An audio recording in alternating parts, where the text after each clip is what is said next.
हम लोग अपनी जगह पे खड़े होते हैं।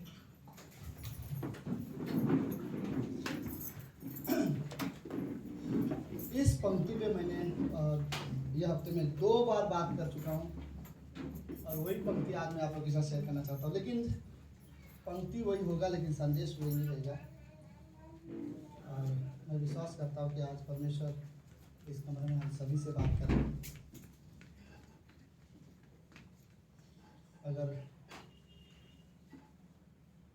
अगर आप बाइबल पढ़ोगे तो आपको सच में ऐसा लगेगा परमेश्वर बात करता है। अगर आप बाइबल नहीं पढ़ोगे तो आपको ऐसा नहीं, कभी नहीं महसूस होगा कि परमेश्वर बात करता है। देखो, इस दुनिया में बहुत से आवाज़ है, बहुत से गलत आवाज़ है, और बहुत से आवाज़ इसलिए है ताकि आप परमेश्वर से दूर रहो। और एक ही आवाज़ है जो परमेश्वर की ओर से आता है, और हम वो आवाज़ नहीं सुनेंगे तो हम डेफिनेटली परमेश्वर से दूर होंगे। राइट? सो मैं रियली इंकरेज करना चाहता हूँ, आप एक अच्छे विश्वासी हो और एक अच्छे शिष्य हो बाइबल के, परमेश्वर के, तो मैं आपसे कहूँगा कि बाइबल, नोटबुक, पेन कैरी करने की आदत डालो। राइट? ताकि 10 साल के बाद आप देखो तो आपको पता चलेगा आपने बहुत से मैसेज लिखे हुए। राइट? मेरा एक कबर्ड है जिसमें खाली बुक्स भरे हुए हैं। राइट? इतने, तो मैं रियली ये इंकरेज करना चाहता हूँ। ओके, नीति वचन का किताब, उसका 15वां अध्याय। मैं आज कलीसिया के बारे में बात करना चाहता हूँ। कलीसिया क्यों हमें जाना जरूरी है उसके बारे में भी हम बात करेंगे। लेकिन मेरा आज का मेन टॉपिक वो ये है, प्रेम वाला घर। राइट? तो प्रेम वाले घर के बारे में आज हम लोग देखेंगे। ओके, नीति वचन उसका 15वां अध्याय 17वीं पंक्ति, इसमें लिखा है, प्रेम वाले घर में साग पात का भोजन और बैर वाले घर में पले हुए बैल का मांस खाने से तो उत्तम है। राइट? प्रेम वाले घर में साग पात का भोजन और बैर वाले घर में पले हुए मांस खाने से उत्तम है। प्रार्थना करते हैं। प्रभु यीशु, हम धन्यवाद देते हैं आज के दिन के लिए। आप महान, जीवित और आप पवित्र हो। प्रभु यीशु, हम रियली आप पर विश्वास करते हैं और आप हमारे पिता हो, जीवित परमेश्वर हो। धन्यवाद प्रभु। इस कमरे में हम आपके लिए आए हैं। हमारी आशा, हमारी उम्मीद आप पर है। आप हमसे बात करोगे, जो आप हमें कहोगे, हमारे लिए वही मायने रखता है। लोग या संसार हमारे बारे में क्या कहता है प्रभु, हमारे लिए इतना मायने नहीं रखता। आपके शब्द प्रभु हमारे लिए ज़्यादा इम्पोर्टेंस है इस कमरे में, इवन हमारे जीवन में। प्रभु धन्यवाद देते हैं। प्रभु मैं रियली प्रार्थना करता हूँ इस कमरे में लोग आपसे इतना प्रेम करें कि एक आदत सा हो जाए हमारे अंदर कि हम रोज आपकी आवाज़ सुनें, और हमारा बाइबल पढ़ने का कारण प्रेम बने, प्रार्थना करने का कारण भी प्रेम बने, हमारे विश्वासी आपके पीछे चलने का कारण सिर्फ एक ही हो, प्रेम। हम आपसे प्रेम करते हैं। धन्यवाद पिता परमेश्वर, धन्यवाद देते। प्रार्थना यीशु मसीह के नाम से करते हैं, आमीन आमीन। ओके, प्रेम वाले घर में साक्षात मतलब सब समझ लो। ओके, किसको हरी सब्जी ज्यादा पसंद है इसका प्रेम? हाँ, ओके, दीपक है। मैंने तो सुना था दीपक को ठेचा बहुत पसंद है। हाँ, ओके, हाँ, हरी सब्जी बहुत पसंद है, राइट? Very good. कुछ लोग हैं यहाँ पर हरी सब्जी, और कुछ लोग हैं जो नॉनवेज पसंद करने वाले लोग हैं।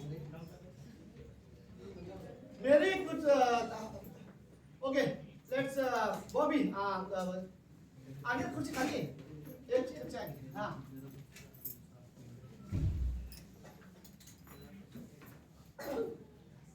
सब लोग ठीक है? मेरी कुछ टीम है और मेरे कुछ दोस्त भी है।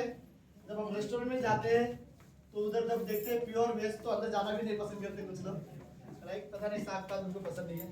तो लेखक ये कहना चाहता है, सुलेमान ये कहना चाहता है, एक घर में जहाँ पर साग पात हम खा रहे हैं लेकिन प्रेम है, राइट? और एक घर में जो एक दूसरे से बैर कर रहे हैं, बैर मतलब समझ रहे हो, एक दूसरे से नफरत कर रहे हैं, एक दूसरे को पसंद नहीं कर रहे, लेकिन वहां पर मटन बनाया हुआ है।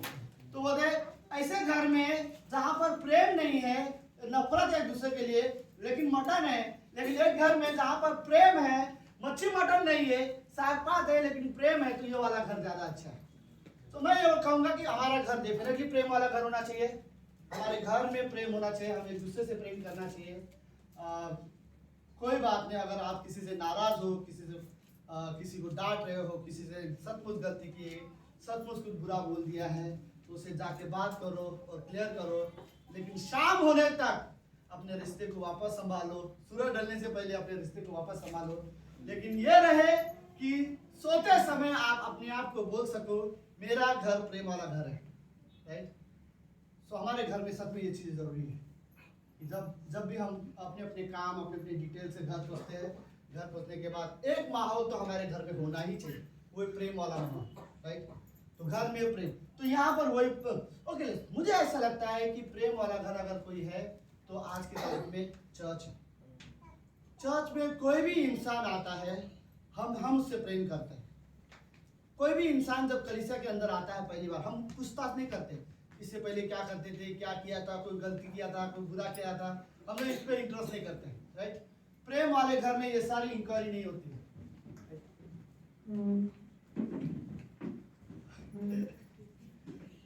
ओके ओके, सबके जगह मिला। Okay Keshav, right? Thank you sir, thank you आने के लिए भाई। और सिमरन, थैंक यू, वेलकम आप दोनों का। ओके, सो नीति वचन का 15वां अध्याय 17 पंक्ति से हमारा आज का संदेश शुरू हो रहे हैं, राइट? कि प्रेम वाले घर में, राइट? ये कलीसिया वो प्रेम वाला घर है। कोई व्यक्ति बहुत दिन के बाद कलीसिया आता है तो हम कभी उससे नहीं बोलते, राइट? इतना दिन क्यों नहीं आया था, राइट? अब क्यों आया, कभी नहीं पूछा जाता। कितने साल के बाद भी आने तो हम खुशी होते हैं कि तू आया, अच्छा हुआ, राइट? क्योंकि कलीसिया एक जगह है जहाँ पर सच में प्रेम देखा जाता है, राइट? यहाँ पे किसी की जाति नहीं देखा जाता, भेदभाव नहीं किया जाता। कलीसिया वो जगह है जहाँ पर सच में प्रेम देखा जाता है, क्योंकि कलीसिया का सिर प्रभु यीशु मसीह है, इसलिए यहाँ पर प्रेम देखा जाता है। तो हमें पता है, राइट, कि कलीसिया जो है वो प्रेम वाला घर है। ओके, सो ओके, कुछ पंक्तियां मैं आपके साथ पढ़ना चाहता हूँ, आप जस्ट मेरे साथ ध्यान दो। मत्ती का 16 अध्याय क्या कहता है? मत्ती का 16 अध्याय उसकी 13वीं पंक्ति, सब लोग है साथ में? ओके, अगर बाइबल है तो ठीक है, नहीं तो फिर सामने देखो, ये बाइबल की पंक्तियां है, ओके, तुम्हारे लिए। ओके, यीशु कैसरिया फिलिप के देश में आकर अपने चेलों से पूछने लगा, ओके, यीशु मसीह अपने चेलों को पूछने लगा कि लोग मनुष्य के पुत्र को क्या कहते हैं? मतलब सिंपल सवाल, यीशु मसीह ने अपने चेलों को यह सवाल पूछा, लोग मेरे बारे में क्या कहते हैं? ओके, अगली पंक्ति में उन्होंने उत्तर दिया, उन्होंने कहा, कितने तो यूहन्ना बपतिस्मा देने वाला कहते हैं, और कितने एलिया कहते हैं, और कितने तो यिर्मयाह और भविष्यवक्ताओं में से कोई एक कहते हैं। जवाब अच्छा था। ओके, यीशु मसीह का सिंपल अपने चेलों को यह सवाल था कि लोग मेरे बारे में क्या कहते हैं। आज की तारीख में तो मैं भी ये बड़ा आसान है, कलीसिया में अगर ये सवाल पूछा जाए, आप यीशु यीशु मसीह को क्या बोलते हो, राइट? कई सारे जवाब है, राइट? बट एक लाइन में अगर हम बोलेंगे तो ओके, लेट्स ये पहला कंप्लीट कर लेते हैं, फिर आगे। उसने उनसे कहा, ठीक है, ओके, कोई एलिया बोलता है, कोई इर्मिया बोलता है, कोई भविष्यवक्ता कहता है, ठीक है, ओके। फिर उसने उनसे कहा, परंतु तुम मुझे क्या कहते हो? ओके, फिर ये एक सवाल आया कि तुम मेरे बारे में क्या कहते हो? इस कमरे में अगर आप यीशु मसीह के लिए, आपके लिए यीशु मसीह क्या है आज, राइट? क्या आप रियली सोचते हो यीशु मसीह के बारे में? मनन करते हो? आप प्रार्थना के बारे में रियली सोचते हो यीशु मसीह के बारे में कि आपके लिए यीशु मसीह क्या है, राइट? क्या आपको लगता है आप यीशु मसीह के लिए अपना जीवन जी रहे हो? आपने कभी अपने आप को रियली सवाल पूछा? ठीक है, मैं जानता हूं आप सब इस कमरे में, मैं, आप, हम सब यीशु मसीह को जानते हैं, लेकिन कभी कभी हम ये सोच सकते हैं, मेरे लिए क्या है यीशु मसीह? आज क्या था, राइट? क्या मैं उसके लिए जीवन जी रहा था, राइट? क्या यीशु मसीह मेरे लिए क्या है? आपके व्यक्तिगत लाइफ के लिए आप जब अपना जीवन जी रहे हो तो आपके लिए क्या सोच के जीते हो? आपके लिए यीशु मसीह क्या है? तो ये सवाल यीशु मसीह का था। उसने हमसे कहा, सॉरी, कि तुम मेरे बारे में क्या कहते हो? 16वीं पंक्ति बोलता है, सीमोन पतरस ने उत्तर दिया कि तू जीवित परमेश्वर का पुत्र है। क्या है? मसीहा है। जीवित पुत्र परमेश्वर का मसीहा है।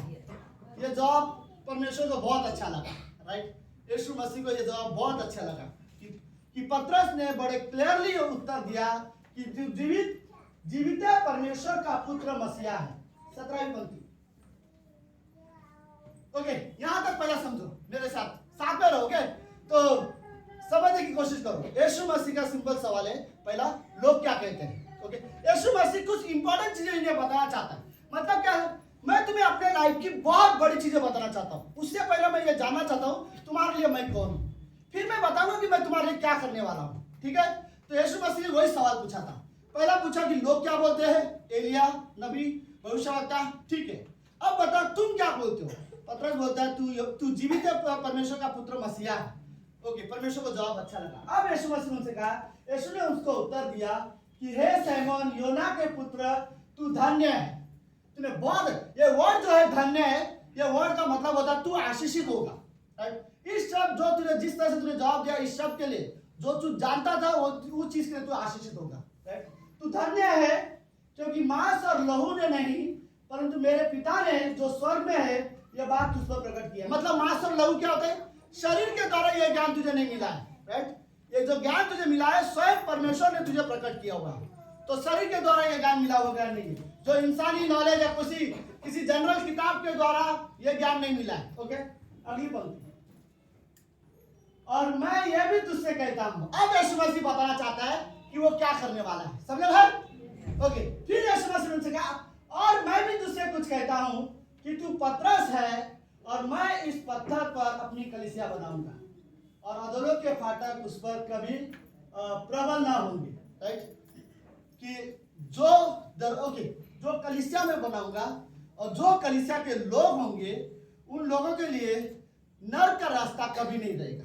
कि वो नर्क, जो कलीसिया में आएंगे उद्धार पाए हुए लोग, वो नर्क के रास्ते में दरवाजे पे कभी नहीं जा पाएंगे, हमेशा के लिए बचे। तो आंसर ये है, और मैं भी तुझसे कहता हूं कि तू पतरस है और मैं इस पत्थर पर अपनी कलीसिया बनाऊंगा। इसका मतलब पता है क्या है? पतरस नाम का मतलब होता है एक छोटा सा पत्थर। ओके, तो उसके नाम के मतलब के साथ यीशु मसीह अपने नाम का मतलब बताना चाहता है। तो यीशु मसीह बोलता है, मैं तुझे एक बात बता दूं, तेरा नाम क्या है? पतरस। पतरस मतलब एक छोटा पत्थर। पतरस नाम का मतलब होता है पत्थर। बट यीशु मसीह बोलता है, और यहाँ पर एक्चुअली कुछ वर्ड ऐसा लिखा है, मैं इस पत्थर पर अपनी कलीसिया बनाऊंगा। नहीं, एक्चुअल ट्रांसलेशन यूनानी भाषा में ये नहीं है उसका मतलब, और इंग्लिश में भी इसका मतलब थोड़ा सा मिस होता है। असली भाषा में, यूनानी भाषा में इसका मतलब है तू पतरस है और तेरा मतलब होता है पत्थर। तो वहां पे जब वो कहता है कि तू पतरस है, पतरस को तो पता ही है वो पतरस है, पर यीशु मसीह क्यों बोलना चाहता है तू पतरस है? क्योंकि तू पत्थर है, तेरे नाम का मतलब पत्थर है। लेकिन एक्चुअल वर्ड यहाँ पर मिसिंग है, वो पत्थर वर्ड लिखा है, वो वहां पर नहीं, वहां पर चट्टान वर्ड आता है, राइट? तो यीशु मसीह क्या बोलना चाहता है? तू पतरस है मतलब तू पत्थर है, लेकिन कलीसिया जो है मैं चट्टान पर बनाऊंगा, राइट? चट्टान मतलब यीशु मसीह बोल रहा है कि मैं अपने ऊपर कलीसिया बनाऊंगा। तो वो वर्ड फिर यीशु मसीह बोलता है, और बोलता है कि और अधोलोक के फाटक उस पर प्रबल होंगे। मुझे वर्ड पसंद है, राइट? और पत्थर पर अपनी कलीसिया बनाऊंगा। राइट, यीशु मसीह ने ये वर्ड बोला कि मैं अपनी कलीसिया बनाऊंगा। ओके, तो ये इतने तक बस ठीक है। ओके, सब लोग हैं अभी? ओके, ठीक। प्रेम वाले घर में जो कलीसिया है, ये कलीसिया संसार से अलग है। आप इस दुनिया में कहीं पर भी जाओ, संसार में घूमने के लिए जाते हो, फिरने के लिए जाते हो, कोई जगह शांत होने के लिए जाते हो, रिलैक्स होने के लिए जाते हो, कहीं भी घूमने के लिए जाओ, मैं आपको सच कहता हूँ, कलीसिया से बेहतर जगह आपको नहीं मिलेगा। इस संसार में मार्केट प्लेस है, मॉल्स है, अच्छे अच्छे माउंटेन प्लेस है, समुद्र के किनारे है, जहां पर आप पता नहीं क्या शांति मिलेगी, लेकिन कलीसिया में जहां पर परमेश्वर की उपस्थिति है, उससे बेहतर जगह आपको दुनिया में नहीं मिलेगा। राइट, क्योंकि यह कलीसिया वो कलीसिया है जिसे परमेश्वर ने खुद बनाया। सुनो, पता क्या हुआ था? परमेश्वर ने सोचा, पूरी दुनिया को जब परमेश्वर ने देखा कि सारे के सारे लोगों ने पाप किया है, कोई भी पवित्र नहीं है, हर एक इंसान, तो समझ रहे मेरी बात? परमेश्वर स्वर्ग में है और उसने धरती पर देखा कि हर जगह पाप है और हर इंसान में पाप बसा हुआ है। अब परमेश्वर यहाँ से कुछ लोगों का उद्धार करना चाहता है, कुछ लोगों का नहीं, सभी का उद्धार करना चाहता है, लेकिन परमेश्वर जो जो उस पर विश्वास करेंगे उन्हें अलग करना चाहता है। इसीलिए परमेश्वर ने बोला, मैं एक अपनी इस धरती पर जहां पर पूरा पाप फैला हुआ है, मैं एक चर्च बनाऊंगा। राइट, और जो लोग मेरे होंगे वो वहां पर आएंगे। इस संसार और पाप और बुराई में जो फैले हुए लोग हैं, जो जो विश्वास करेगा वो इस कलीसिया में आता रहेगा। कलीसिया शब्द का एक्चुअल मतलब क्या है? बुलाए गए लोग। राइट, तो वो जगह यीशु मसीह बोलता है मैं कलीसिया बनाऊंगा। तो यीशु मसीह क्या बोलना चाहता है? पूरी दुनिया में पाप है, हर जगह पाप फैला हुआ है, हर किसी इंसान ने पाप किया है, लेकिन मेरे मरने के बाद जो मुझ पर विश्वास करेगा वो अनंत जीवन पाएगा, और उनको इस संसार से दूर रखने के लिए मैं कलीसिया में ले आऊंगा। और मैं कलीसिया और प्रभु यीशु मसीह क्या करना चाहता है? एक जगह, जब आप इमेजिन करो, संडे को पूरी दुनिया में, संडे को सुबह हो या शाम हो, पूरी दुनिया में पाप और बुराई और अपने तरीके तौर तरीके से जीने वाले लोग हैं, उस बीच में परमेश्वर ने कलीसिया रखा हुआ है, और जो लोग परमेश्वर में विश्वास करते या प्रेम करते हैं वो कलीसिया में आकर परमेश्वर की आराधना करते हैं। और परमेश्वर को ये चीज शायद बहुत अच्छा लगता है, इसलिए परमेश्वर बोलता है मैं अपनी कलीसिया बनाऊंगा। राइट, इसलिए परमेश्वर ने अपनी कलीसिया बनाया है और हम उस कलीसिया का हिस्सा है। परमेश्वर ने हमें चुना है और हम कलीसिया में। सुनो, ओके, हर एक इंसान को कलीसिया चुनना सच में बहुत जरूरी है। मैं आपको एक चीज बताना चाहता हूँ, जितना जरूरी आपके लिए जीवन साथी चुनना है, उतना ही जरूरी है आपके लिए एक सही कलीसिया चुनना। और जिसे एक बार आप जीवन साथी चुनते हो उसे छोड़ नहीं सकते। ठीक वैसे ही एक बार जो कलीसिया आप चुनते हो, आप उस कलीसिया को छोड़ नहीं सकते। आप उस कलीसिया के जुड़े हो। राइट, आप उस कलीसिया के साथ आपका एक संबंध है। कलीसिया अगर आपको चुनना है तो इस आधार पर कलीसिया मत सुनो कि आपके दोस्त कहाँ जाते हैं, आपके परिवार कहाँ जाते हैं, आपको कौन जाते। सिंपल तरीके, आपके घर के नजदीक कौन सा कलीसिया है, इस आधार पर कलीसिया नहीं चुनना चाहिए। कलीसिया सिर्फ इस आधार पर चुनो बाइबल के अनुसार कौन आपको सिखा रहा है। जिस कलीसिया में आप जा रहे हो उस कलीसिया में जो सिखाया जा रहा है वो बाइबल के अनुसार है, सही तरह से आप वहां पर बढ़ने का निर्णय लो। राइट, और यह कलीसिया में जाने का हमारे लिए सबकी जरूरत है। हर विश्वासी को निर्णय लेने की जरूरत है। राइट, प्रेम वाले घर में जहां पर सब में लोग एक दूसरे के साथ प्रेम करते, प्रेम वाले घर में जहां पर एक दूसरे की निंदा नहीं होती, एक दूसरे को नीचा नहीं दिखाया जाता, एक दूसरे के पाप के बारे में नहीं बात करते, एक दूसरे की कमजोरियों के बारे में नहीं बात किया जाता, नफरत के बारे में नहीं बात किया जाता। प्रेम वाले घर में हम सीखते हैं एक दूसरे से प्रेम करना, एक दूसरे को क्षमा करना, एक दूसरे के साथ वैसे व्यवहार करना जैसे हम अपने आप से व्यवहार कर, अपने आप से प्रेम करते हैं वैसे एक दूसरे के साथ प्रेम करना। ये प्रेम वाले घर में हम सीखते हैं। प्रेम वाले घर में जहां पर यूनिटी होती है, प्रेम वाले घर में जहां पर कोई डबल मीनिंग या कोई बुरी बातें नहीं होती है, प्रेम वाले घर में हम सब एक जैसे हैं, एक समान है। जितना प्रेम परमेश्वर हमसे प्रेम करता है, मैं जानता हूँ परमेश्वर जितना मुझसे प्रेम करता है उतने ही हर एक इंसान से प्रेम करता है। और वो सोचकर हम एक प्रेम वाले घर में हम एक दूसरे का आदर करना सीखते हैं। इसलिए हम ये सुनते हैं कि हमारे लिए बहुत जरूरत है कि सच में कहता हूँ, इस संसार में आपको प्रेम जैसा सच्चा प्रेम, अगर परमेश्वर का प्रेम आपको कहीं पर मिलेगा तो वो कलीसिया है। राइट, और कलीसिया में लोग आपको मिलेगा वो सच्चा प्रेम। और शायद मुझे नहीं लगता कहीं और पर ओके कोई व्यक्ति ये ना सोचे कि मैं अपने घर में भी बढ़ सकता हूँ, मैं घर में बाइबल पढ़ सकता हूँ, मैं घर में प्रार्थना कर सकता हूँ। फिर यीशु मसीह क्यों बोलता था ये स्टेटमेंट, मैं अपनी कलीसिया बनाऊंगा। राइट, क्योंकि यीशु मसीह रियली चाहता है कि जो इस संसार में फैले हुए लोग हैं और जो जो विश्वास करते हैं वो एक जगह आए और एक जगह आकर मेरी आराधना करें और मेरी प्रार्थना करें, राइट। तो ये चीजें हैं। इसके लिए प्रेम वाला जगह मतलब आज की तारीख में मुझे लगता है अगर कोई है तो वो कलीसिया है, राइट। ओके, आप सब लोग हैं? हाँ, सुन रहे हो? अभी तक समझ में आया मैं क्या बोल रहा हूँ? कलीसिया क्या है? प्रेम वाला घर। कलीसिया क्या है? मैं आपको जगा रहा हूँ इसलिए ताकि आप लोग दोबारा बोलो। ओके, हमेशा याद रखो कलीसिया प्रेम वाला घर है। इसलिए नहीं क्योंकि यहाँ पर अच्छे लोग आते हैं, यहाँ तो बुरे लोग ही आते हैं, इसलिए क्योंकि यहाँ पर यीशु मसीह है, राइट। ओके, मेरा एक सवाल है आप सभी से, सब लोग हैं? मेरा सवाल है क्या आपने बाइबल पढ़ना छोड़ दिया, प्रार्थना करना छोड़ दिया, या परमेश्वर के साथ चलना छोड़ दिया है? अगर नहीं छोड़ा है तो क्या ऐसा हुआ है कि थोड़ा कम हो गया है, या फिर आपको ऐसा लगता है कि थोड़ा सा गैप आ चुका है? अगर ये चीजें हो रही है तो मैं एक सवाल सबसे पूछूं, क्या आप सोचते हो क्यों हो रहा है? अगर मैंने बाइबल पढ़ना छोड़ दिया तो क्यों मैंने बाइबल पढ़ना छोड़ा?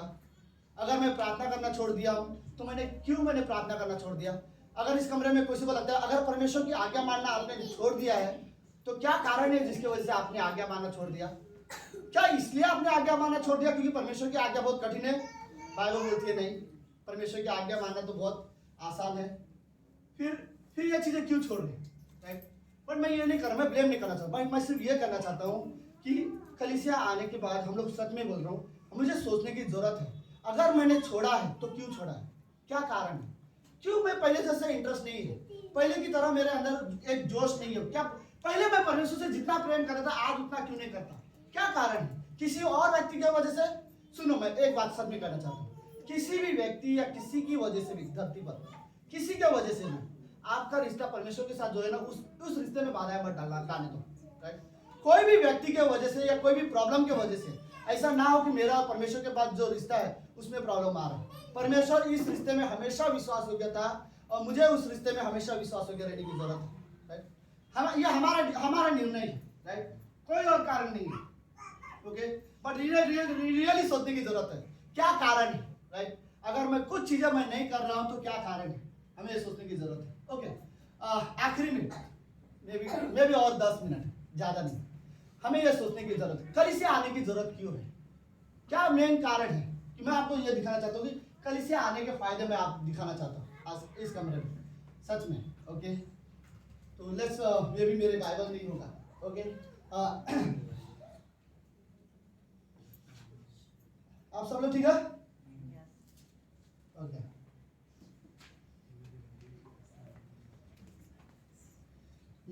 ओके, मैंने 5 ऐसे कारण लिखे हैं जिसके वजह से एक विश्वासी को हमेशा कलीसिया आना चाहिए।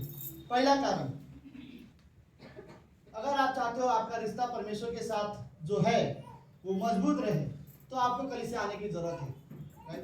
देखो, आप ये वर्ड नहीं बोल सकते हाँ मैं महीने में मैं चर्च नहीं जा पाता, थोड़ा प्रॉब्लम है, मुसीबत है, मैं इसलिए 1-2 महीने कलीसिया नहीं आ पाता, और फिर आप बोलो नहीं लेकिन मेरा रिश्ता परमेश्वर के साथ अच्छा है। पॉसिबल नहीं है, राइट। एक कलीसिया है जो परमेश्वर ने बनाया है और परमेश्वर चाहता है मेरे लोग वहां पर आएंगे और हम लोग यहाँ पे नहीं आ रहे और बोलेंगे कि हम परमेश्वर से मेरा रिश्ता अच्छा है। पॉसिबल नहीं है। आपको जरूरत है, कलीसिया आने की जरूरत है, ताकि देखो आप इमेजिन करो, मैं आपको सच कहता हूँ, इस कमरे में कोई भी व्यक्ति गिर सकता है, कोई भी व्यक्ति पाप कर सकता है, लेकिन कलीसिया के अंदर वो उतना सुरक्षित रह सकता है, राइट। क्योंकि कलीसिया में आके हम उतने गलत उतने बुराई नहीं करेंगे क्योंकि ये कलीसिया की परमेश्वर की उपस्थिति में है, राइट। तो मैं रियली वर्ड कहूंगा कि अगर आप कलीसिया आओगे, ओके, तो ये श्योर है कि आप अपने रिश्ते को संभालने की जिम्मेदारी ले रहे हो, राइट। आप चाहते हो कि आपका रिश्ता परमेश्वर के साथ जो है वो अच्छा रहे, राइट। और आप चाहते हो कि मैं प्रभु में मेरा रिश्ता परमेश्वर के साथ अच्छा रहे, इसलिए आप चाहते हो कि आप कलीसिया आओ, राइट। हर विश्वासी को डिसीजन लेने की जरूरत है, ओके, कि मुझे कलीसिया जाना है चाहे कुछ भी हो, राइट। पास्टर माथी ने कई बार एक स्टेटमेंट अच्छा बोला था, कुछ विश्वासी ऐसे हैं जो ये सोचते हैं अगर मेरे पास करने के लिए कुछ नहीं है तो मैं चला जाऊंगा। फिर वो बोलते हैं ऐसा क्यों? अगर तुम्हारे पास करने के लिए कुछ है तो उसे भी छोड़ो, लेकिन पहले कलीसिया में आओ और वो चीजें बाद में भी कर सकते हो, राइट। आप कलीसिया को ऑप्शन में नहीं रख सकते कि अगर कुछ नहीं है मेरे पास तो मैं जाऊंगा, राइट। आपको डिसीजन लेने की जरूरत है, ओके। तो पहली चीज ये है, अगर आप अपना रिश्ता परमेश्वर के साथ अच्छा चाहते हो तो कलीसिया में आपको आना जरूरत है, राइट। इसीलिए परमेश्वर ने हमें कलीसिया बनाया हुआ है, ओके। दूसरी चीज, ओके, दूसरी चीज ये है, जो व्यक्ति कलीसिया में आएगा वो प्रभु में बढ़ेगा। डेफिनेटली आप घर के अंदर रहकर विश्वास में बढ़ना चाहते हो, मुझे नहीं समझ में आएगा ये सब क्या है। ओके, अगर आपको परमेश्वर में बढ़ना है तो आपको कलीसिया की जरूरत है, राइट। सुनो, पता नहीं आपको कैसे समझ में आएगा कि नहीं आएगा, बट विश्वास में बढ़ने के लिए कुछ चीजें ना, मैं सच कहता हूँ, ग्रेटर चर्च में जितने भी पास्टर्स है आज की तारीख में, वो सब एक टाइम पे अशस्त थे। हर एक व्यक्ति वो व्यक्ति था जो सब वायर उठाने का काम करता था, माइक लगाने का काम करता था, कुर्सी लगाने का काम करता था, और आज वो है। बट कलीसिया में ये चीजें छोटी छोटी करके भी हम लोग ग्रो होते हैं, राइट। फिर धीरे धीरे कोई इंट्रो में ऐसे प्रीच करता है, कोई आउटरीच में स्ट्रांग होता है, कोई प्रार्थना में स्ट्रांग होता है, राइट। और धीरे धीरे कलीसिया में ये चीजें बढ़ते हैं। तो कलीसिया में बढ़ने का मेन कारण ये है, जो जो जो क्रिश्चियन जो होता है ना, परमेश्वर की सेवकाई की जो एक्टिविटी होती है वो ज्यादातर हमें कलीसिया में करने का मौका मिलता है, राइट। और जब ये चीजें हमें करने का मौका मिलता है, चाहे गीत गाने का बोलो या चाहे कुछ और करने का बोलो, हमें ये मौका मिलता है तो हम कलीसिया में आकर एक साथ ग्रो होते हैं, राइट। कलीसिया एक जगह है, यहाँ पर एक दो व्यक्ति नहीं बढ़ता, यहाँ पे विश्वासी साथ में बढ़ते हैं, राइट। और हर एक को मौका मिलता है बढ़ने के लिए। तो अगर आप सच में ग्रो होना चाहते हो या बढ़ना चाहते हो तो आपको कलीसिया आना जरूरी है। आप ये नहीं बोल सकते मैं बिना जाए भी क्रिश्चियन लाइफ में बड़ा बन सकता हूँ, फिर तो आप ये भी बोल सकते हो यीशु मसीह के बगैर भी मैं अच्छा क्रिश्चियन बन सकता हूँ, राइट। क्योंकि कलीसिया का सिर जो है वो यीशु मसीह है, और आप कलीसिया को रिजेक्ट कर रहे हो तो आपका जो सिर है वो यीशु मसीह से रिजेक्ट कर रहे हो, राइट। ओके, तीसरी चीज, ओके, आप एक दूसरे विश्वासी के साथ आत्मिक संगति में बढ़ सकते हो। ओके, आपको पता है पुराने नियम में एक मंदिर होती थी, मंदिर के अंदर मेज की रोटी रखा जाता था। मेज की रोटी का काम क्या होता था, जब याजक लोग अंदर जाते थे, रोटी लेते थे, तोड़ते थे और सब आपस में मिलकर बांट के खाते थे। इसका मतलब ये संगति का हिस्सा था, राइट। कि लोग जब कलीसिया में आते हैं, मुझे नहीं पता, सीरियसली सुनो, जो फेलोशिप कलीसिया के अंदर हो सकती है कलीसिया के बाहर नहीं हो सकती, राइट। क्योंकि कलीसिया के अंदर हम जितने मिलकर संगति कर सकते हैं, बाहर शायद मैं एक व्यक्ति को मिल सकता हूँ, राइट। बट इतने सारे लोग एक साथ हम परमेश्वर की साथ फेलोशिप नहीं कर सकते, राइट। तो कई बार ये जरूरत है, आत्मिक संगति के लिए ये चीजें जरूरी है कि मैं कलीसिया आऊं। तो जिसको ये लगता है कि मुझे परमेश्वर की आत्मिक संगति की जरूरत है तो उसे कलीसिया आने की जरूरत है, राइट। अगर आपको लगता है कि नहीं, पर मैं ये चीजें रियली दिखाना चाहता हूँ कि हमारे लिए कलीसिया सच में बहुत जरूरत है, इसलिए परमेश्वर ने कलीसिया बनाई है। ओके, चौथी चीज, संसार और बुराइयों से दूर रहने के लिए हमें कलीसिया की जरूरत है। ओके, संसार की चीजें पता नहीं, बट एक चीज सच में है, किसी भी बच्चे को संसारिक चीजें नहीं सिखाया जाता, बड़े आसानी से संसारिक चीजें कर लेते हैं। और कुछ विश्वासी अपने बच्चों को पूरी कोशिश करते हैं आत्मिक चीजें सिखाएं, फिर भी वो कभी कभी संसारिक चीजें कर ही लेते हैं। रीजन ये है कि हम कलीसिया में हफ्ते में एक बार कलीसिया आते हैं और 7 दिन हम संसार में रहते हैं, तो कैसे हम आत्मिकता में बढ़ सकते हैं। तो मैं सीरियसली, अगर एक विश्वासी को बुराई से दूर रहना है या पाप या ये सारी चीज, बुराई से दूर रहना है या संसार से दूर रहना है, तो उसे कलीसिया आने की जरूरत है, राइट। आप कलीसिया सब में लाइक छोटी छोटी चीजों के लिए आप कलीसिया नहीं मिस कर सकते, ओके। और आखिरी में मैं ये कहूंगा, ओके, अगर आप चाहते हो परमेश्वर आपको इस्तेमाल करे तो आपको कलीसिया आना पड़ेगा, राइट। क्योंकि कलीसिया के द्वारा ही मिशनरी भेजे जाते हैं। आप बाइबल में देखो, जितने भी सेवक गए वो चर्च से गए हुए हैं, चर्च से अलावा कोई सेवक बाहर नहीं गए सेवकाई करने के लिए, चाहे वो पौलुस हो, चाहे वो तिमुथी हो, चाहे कोई भी हो, राइट। पतरस हो, ये एक कलीसिया के द्वारा मिशन फील्ड में गए। वो पहले कलीसिया में आए, वहां पे बढ़े, फिर वो वहां से गए। अपने आप कोई भी सेवकाई का निर्णय नहीं ले सकता, राइट। तो अगर आप चाहते हो कि परमेश्वर आपको इस्तेमाल करे छोटी छोटी चीजों के लिए, लेकिन अगर आप चाहते हो परमेश्वर आपको इस्तेमाल करे तो आपको जरूरत है कि आप कलीसिया का हिस्सा बनो, राइट। परमेश्वर ने हमें ये बहुत अच्छा जगह दिया है जहाँ पर हम एक साथ परमेश्वर की आराधना करते हैं, परमेश्वर के बारे में बातें करते हैं, और हमें निर्णय लेने की जरूरत है। मैं आपको बताऊं, जो व्यक्ति ये डिसीजन लेगा कि मैं कलीसिया फेथफुली जाऊंगा, शैतान भी कोशिश करेगा आपको कलीसिया आने से रोके, पर हमें एक जरूरत है, ओके, कि कलीसिया जो एक तरह का आत्मिक घर है, राइट। कलीसिया जहाँ पर प्रेम वाला घर है, ओके। इस घर में हमें रियली आने की जरूरत है। याद है इस बाइबल में बहुत से ऐसे लोग हैं जिनके बारे में सच में सोच रहा था, ओके। इमेजिन एक चोर जो क्रूस पर मर रहा था, राइट, और सडनली यीशु मसीह ने उसे कहा आज तू मेरे साथ स्वर्ग में रहेगा। उस प्रेम में इतना, उस चोर ने इतना प्रेम कभी नहीं देखा कि कोई व्यक्ति उसको बोले कि आज तू मेरे साथ स्वर्ग में रहेगा, राइट। आई थिंक उसे वो व्यक्ति मिल गया था जो प्रेम करने वाला व्यक्ति था, राइट।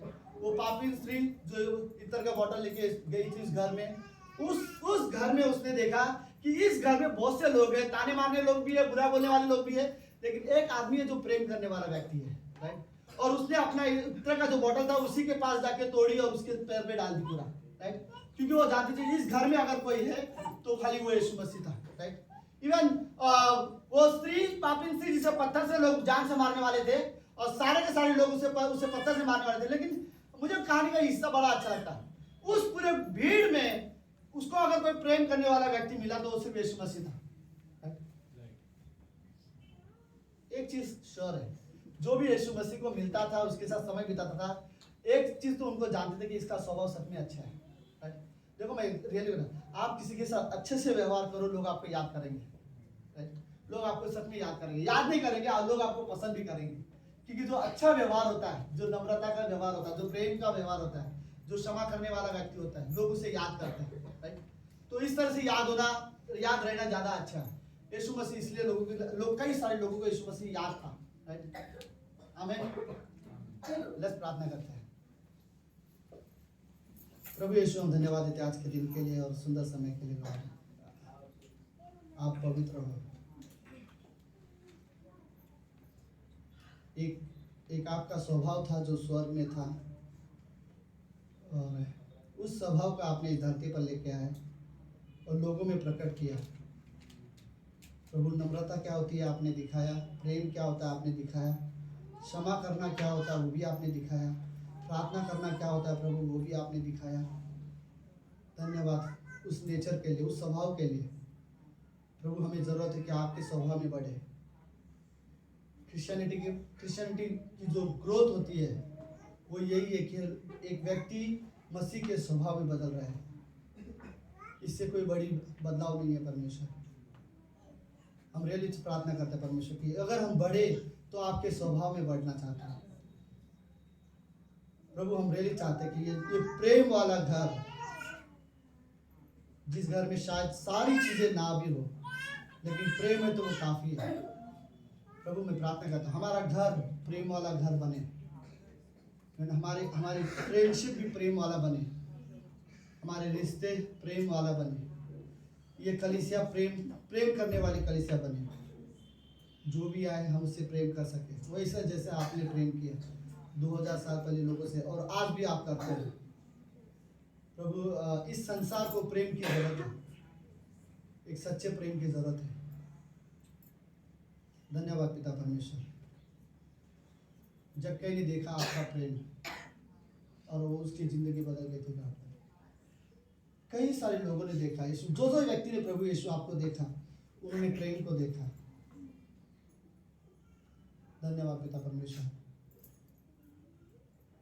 प्रभु, हम रियली आपकी महिमा करना चाहते हैं, आपकी आदर करना चाहते हैं इस कमरे में, इस कमरे में प्रभु। अगर ये कलीसिया प्रेम वाली कलीसिया है तो सिर्फ आपकी वजह से, क्योंकि आप इस कलीसिया के सिर हो। धन्यवाद प्रभु यीशु, धन्यवाद देते पिता। ये प्रार्थना यीशु मसीह के नाम से करते हैं, आमीन आमीन।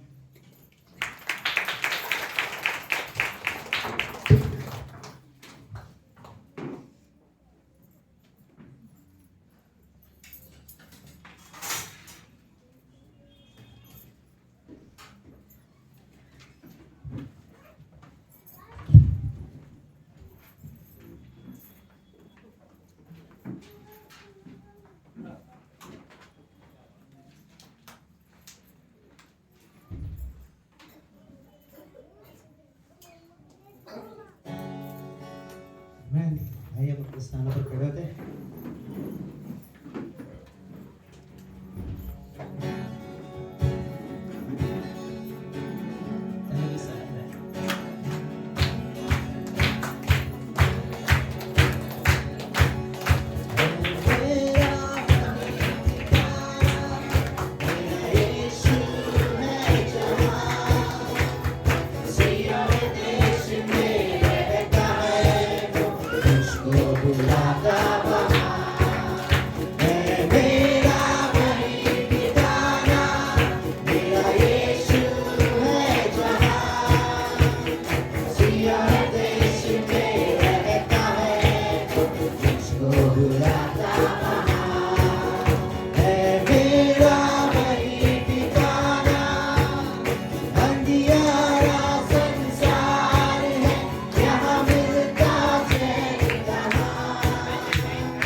ओके, आप सब लोग हैं।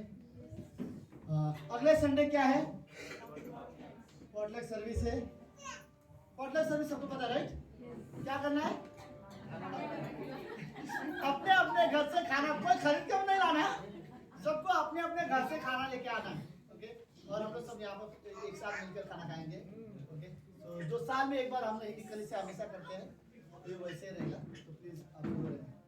ओके, प्रेम वाले घर में यीशु मसीह की वजह से हम प्रेम वाले घर के हिस्सा हैं। इस संसार में प्रेम का सचमुच जो रियल मतलब है खो दिया है। पास्टर माथी ने अच्छा एक स्टेटमेंट बोला था, मुझे अच्छा लगा था। उन्होंने बोला जब बोले काश हमारे स्कूल और कॉलेज में एक सब्जेक्ट होता प्रेम, राइट? तो वो लोग भी जानते कि सच्चा प्रेम क्या है परमेश्वर का। आज की तारीख में स्कूल कॉलेज में जो प्रेम लोग दर्शाते हैं वो अलग ही है। रियल प्रेम का मतलब खो दिया है लोगों ने, राइट? लोगों को लगता है वो हार्ट वाला ही प्रेम होता है, राइट? बट रियल जो बिना शर्त का प्रेम का मतलब लोगों ने खो दिया है।